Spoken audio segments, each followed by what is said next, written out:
Apapun waswas syaitan yang mengatakan orang beriman itu susah, itu bohong semuanya.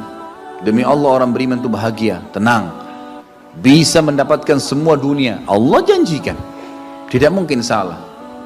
Kita melihat orang-orang yang tinggal di Timur Tengah, Allah berikan kekayaan. Banyak orang di Indonesia juga, orang di Asia Tenggara yang memang beriman sama Allah banyak. Saya berjalan dengan orang-orang yang pergi umroh, pergi haji, banyak orang mampu. Banyak orang mampu dan mereka hidup bahagia, bisa. Ya. Jadi bukan berarti kalau kita lagi sulit kemudian kita menganggap oh ini berarti saya disiksa sama Allah tuh memang hukuman. Tidak. Antum harus berubah. Kata Allah SWT, innallaha la yughayyiru ma biqaumin hatta yughayyiru ma bi anfusihim. Allah tidak akan mengubah nasib satu kaum sampai mereka mengubah nasibnya. Maksud daripada ayat ini adalah, kata sebagian ulama, kalau seseorang muslim dia memohon, merengek, mengadu sama Tuhannya dan meminta apapun sampai dia minta menjadi seorang raja dunia, akan dikabulkan oleh Allah asal dia mau mengubah dirinya. Lalu Allah akan bukakan kepadanya peluang-peluang untuk mencapai apa yang sedang dia minta itu. Dan Allah sebaliknya akan mencukupkan kebutuhan seorang hamba kalau dia mengatakan cukuplah saya begini. Misal ada orang bekerja, dia dikasih sama Allah gaji, dia dapat gaji 2 juta, dimudahkan, dia diterima kerja seterusnya. Lalu dia mengatakan cukuplah seperti ini. Keluarga saya biayai 1,5 juta, sudah cukup, alhamdulillah, udah, nggak masalah. Allah cukupkan dia dengan itu. Tapi kalau ada orang tamak dengan rahmat Allah, enggak, saya mau begini, saya mau begitu, saya mau berusaha, lalu merengek minta kepada Allah, Allah akan kasih, tapi prosesnya ada. Karena kita di dunia ada proses.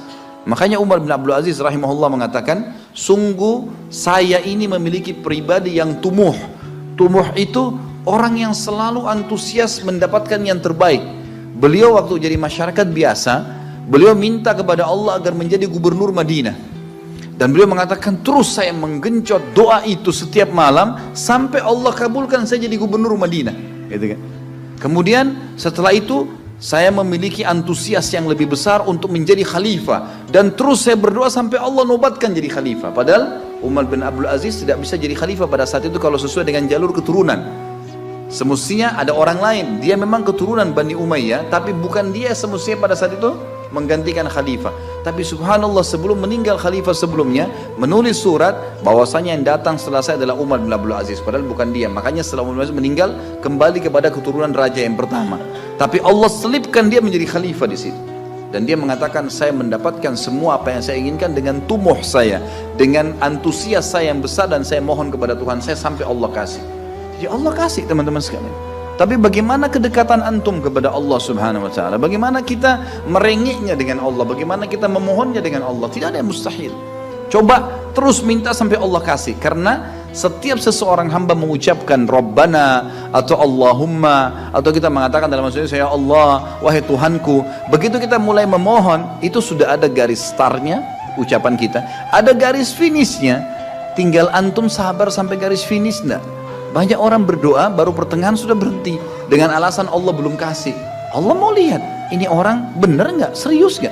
Sama rasionalnya gini, kalau kita kuliah, begitu kita sudah daftar kuliah, sudah ada kan prediksi kita 4 tahun tamat S1 kan? Oh iya, semester 1, semester 2, semester 3, sampai semester 8 misalnya. Ini yang saya tahu pada saat kami S1 di Madinah begitu ya. 1 tahun 2 semester, 1, 2. Tahun kedua 2, 3 dan 4 sampai semester 8 selesai S1. Baik, kita begitu daftar pertama sudah tahu saya akan kuliah 4 tahun nih. Kalau saya lulus selama 4 tahun saya akan lulus menjadi S1. Kita sudah tahu kan. Kalau ada orang baru tingkat 2 sudah berhenti kuliah, dia sendiri berhenti. Itu sama rasionalnya orang kalau berdoa tuh. Kalau merengek sama Allah, sabar sampai titik klimaksnya, kita akan dapat ijazahnya, kita akan dapat apa yang kita inginkan, gitu kan? Tapi kalau orang terburu-buru, tergesa-gesa, dia tidak dapat. Jadi selalu tamak terhadap rahmat Allah. Dan itu bagian daripada ibadah. Allah SWT menyuruh kita tamak dengan rahmatnya. Ya. Kita disuruh berdoa dengan khaufan wa tama'a.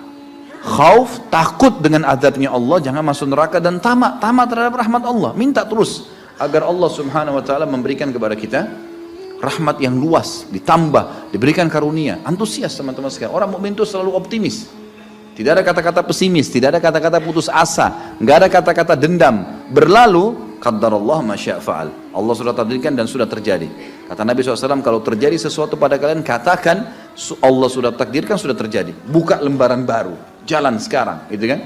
Sampai kata Nabi SAW yang memotivasi kita, kalau di tangan seseorang di antara kalian sebuah bibit, dan dia tahu, bibit pohon, dan dia tahu besok kiamat, tetap dia tancapkan. Tetap dia tancapkan. Sebagian ulama salaf dulu, mereka menanam pohon-pohon teman-teman sekalian, pohon-pohon yang umurnya lama, seperti kelapa, ya. Tapi di sana mungkin mereka menanam pada saat itu kurma. Kurma lama tumbuhnya, gitu kan. Mereka tanam. Sampai pada saat itu ada beberapa sahabat menanam pohon-pohon kurma yang masih kecil. Mereka di umur pada saat itu sampai alis mereka sudah putih dan turun menutupi matanya, saking tuanya, 80-90 tahun. Ditanya oleh murid-muridnya, kenapa anda masih menanam seperti ini, di umur seperti ini, gitu kan. Kata dia, Allah akan memberikan saya pahala di setiap gerak-gerik saya, termasuk ini. Bagaimana dia antusiasnya?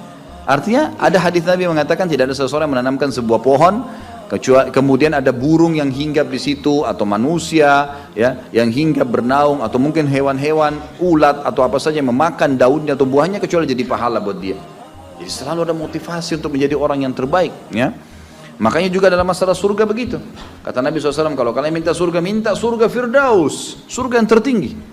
Jangan bilang amal saya nggak cukup, enggak. Tamak dengan rahmat Allah, minta yang terbaik teman-teman sekalian. Kita tidak akan berubah kecuali Allah tidak akan berubah kecuali kita berubah dulu. Kita yang mengubah menjadi lebih baik. Ya, ini poin yang harus digarisbawahi. Ini sebuah kaidah hidup, ya. Sehingga kita harus selalu optimis, dan begitulah keadaan orang-orang